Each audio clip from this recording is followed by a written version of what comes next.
Hey, this is Dr. Nix at Twin City Chiropractic. This is Markice, one of our patients here who came in with low back pain and pain in her right shoulder, and it was affecting her every day because she works at a desk. She couldn't sit for long periods of time because the pain in her low back was going down into her hip. She also had trouble sleeping on that right side and working at a desk. So we put together a plan of some exercises, adjustments, and some traction that we've done to get her better. So what we've been doing when Markice comes in, I'll use the massage gun for a few minutes on her upper back and shoulders to loosen that area up. Then I also do it down on her low back to kind of loosen up those muscles before we adjust her. This is where her main complaint was in the low back going into her right hip. So we'll work it out into the right hip here. And then we'll use this arthro-stem to help get some motion in her spine before we do the manual adjustments. So then we adjust her right hip because that's the one that gives her the most problems. We'll traction that right hip a little bit, just kind of loosen it up. Just decompresses that joint, helps take the pressure off of it. And we'll work in this upper back where she's having pain. There we go. So then we'll adjust her low back.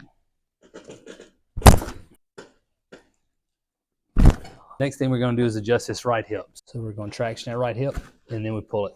When we looked at her x-rays originally, I think she had a reverse curve in her neck, so that was putting a lot of pressure on the shoulder area and lower neck as well. So we've been working on that. We've been doing the manual adjustments and the arthro-stem on her neck. So we'll do this arthro-stem to help put that curve back in her neck.